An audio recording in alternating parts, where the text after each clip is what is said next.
fi dibaca panjang? Kenapa kok fi dibaca panjang?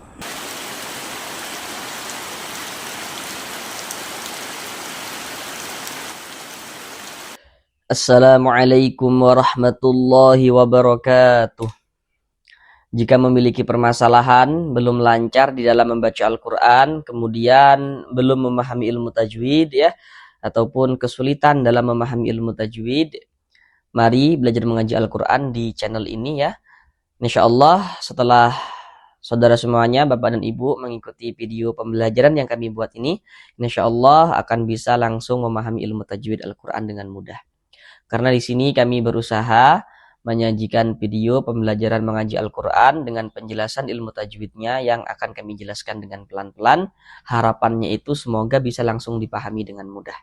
Karena dengan kita mempelajari ilmu tajwid dan kita memahaminya, maka itu syarat utama untuk memperbaiki bacaan Al-Quran kita, untuk melancarkan bacaan Al-Quran kita.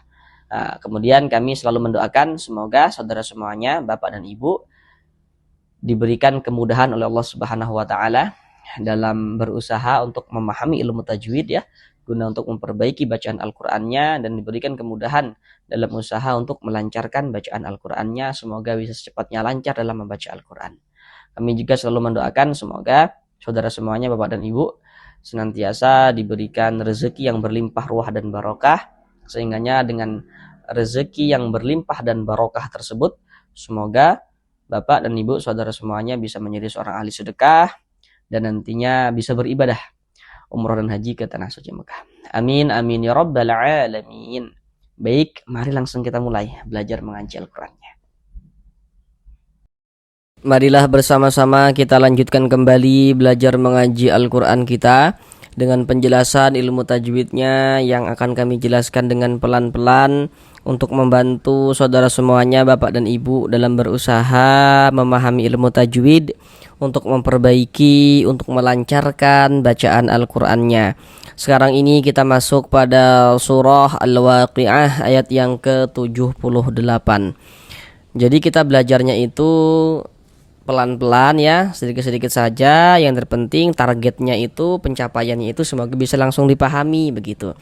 Karena ketika kita sudah memahami ilmu tajwid begitu, maka nantinya kan kita bisa menerapkan dengan sendirinya ketika membaca Al-Qur'an di surah apapun dan di ayat manapun begitu. Jadi kalau kita sudah paham, kita langsung bisa latihan membaca Al-Qur'an sebanyak-banyaknya dan konsisten setiap hari begitu. Sekarang ini mari kita baca bersama-sama dengan pelan-pelan, baru setelah itu akan kami jelaskan tajwidnya dengan pelan-pelan yang semoga bisa langsung dipahami. A'udzu billahi minasy syaithanir rajim.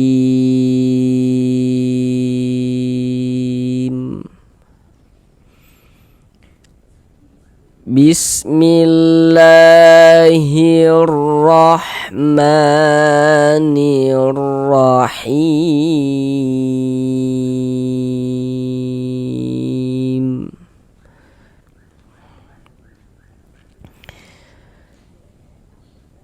Fi kitabim maknun.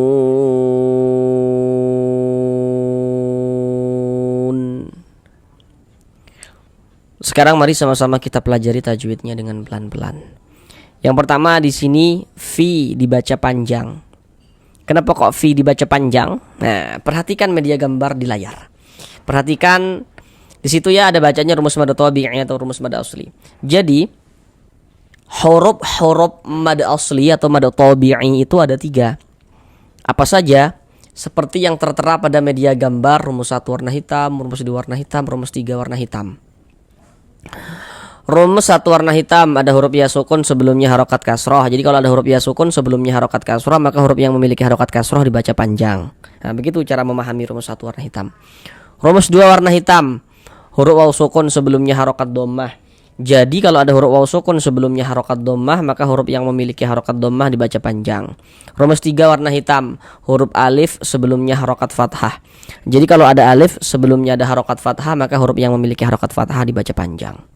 Huruf-huruf mad itu nantinya bisa ditulis dalam bentuk seperti yang warna hitam. Yang artinya itu, yang maksudnya itu huruf-huruf madnya itu dari segi tulisan itu ada, kelihatan, ada tulisannya. Dari segi tulisan ditulis huruf madnya.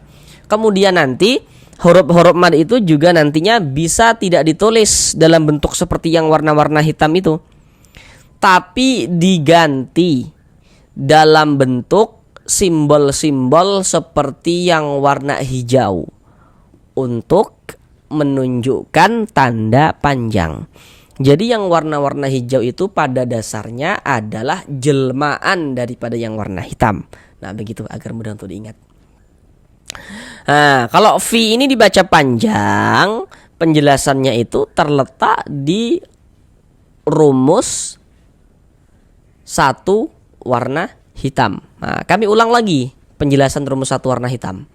Di rumus satu warna hitam, di situ dapat kita lihat ada huruf ya sukun atau huruf ya mati, huruf sukun, huruf mati, huruf sakinah itu maksudnya sama saja. Di huruf ya sukun sebelumnya ada harokat kasroh, baris miring itu harokat kasroh. Di atasnya itu ada titik-titik kan di situ. Nah, titik-titik di sana itu letaknya huruf yang dibaca panjang begitu. Karena memiliki harokat kasroh.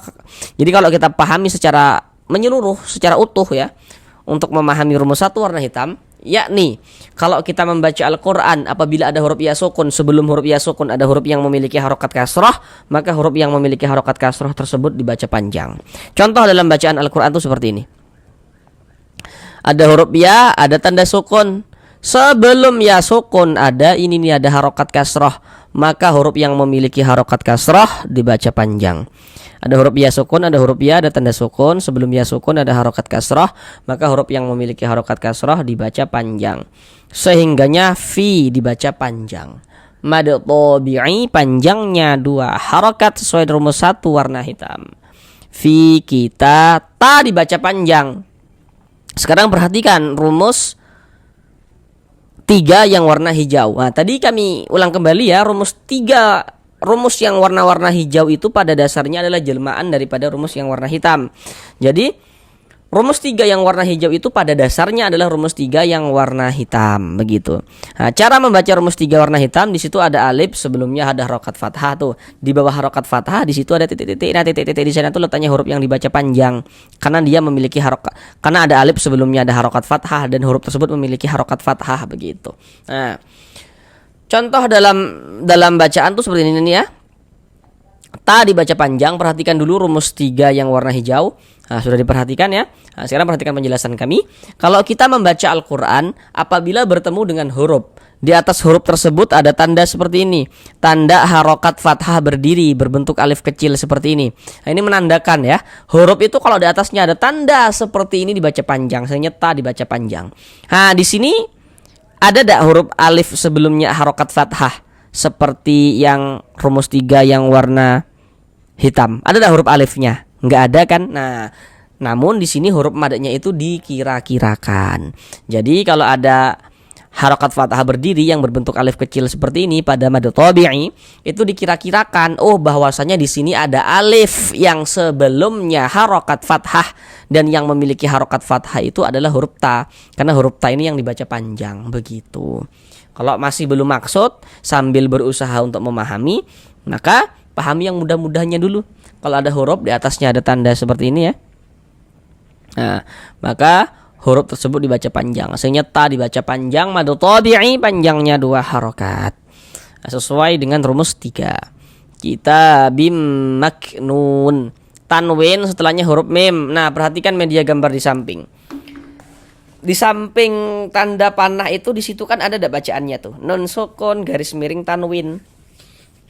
Untuk awal-awal banget ya. Supaya kita bisa tahu di mana tempat-tempat terjadinya hukum begitu, hukum tajwid. Karena kan terkadang itu dalam belajar tajwid itu kadang ada hal yang masih bingung gitu. Di sini kok ada hukum, di situ ada hukum, kita nggak tahu di mana nih terjadinya hukum gitu. Jadi dalam belajar tajwid itu ada banyak tempat ya terjadinya hukum. Nah, di antaranya itu nanti ada, kalau Bapak Ibu punya buku tajwid di rumah, nanti di situ pasti ada pembahasan bab hukum nun sukun dan tanwin begitu. Nah, hukum nun sukun atau tanwin. Nah, begitu. Nah, jadi di samping panah itu kan dapat kita lihat di situ ya, tanwin itu ada tiga tanda baca. Tanda baca tanwin itu bentuknya ada tiga, baris dua di atas huruf ya. Itu namanya fathatain ya, atau tanwin fathah, baris dua di bawah huruf namanya kasrotain atau tanwin kasroh, dan yang satunya itu namanya dhammatain. Yang perlu untuk kita ingat, kalau kita membaca Al-Qur'an di mana ada nun sukun atau di mana ada tanwin, maka di situ terjadi hukum tajwid dengan kita memperhatikan huruf setelahnya begitu. Contoh kayak gini. Ada tanwin, terjadi hukum tajwid dengan memperhatikan huruf setelahnya nih. Ini tanwin setelahnya huruf mim. Nah, huruf mim itu huruf apa begitu? Itu yang harus kita ketahui. Seperti yang kita lihat, huruf mim itu huruf itu idgham bi gunnah. Jadi kalau ada nun sukun atau tanwin bertemu dengan salah satu daripada 4 huruf yang di samping itu, maka hukumnya idgham bi gunnah. Nanti ada dikecualikan pada izhar mutlak ya.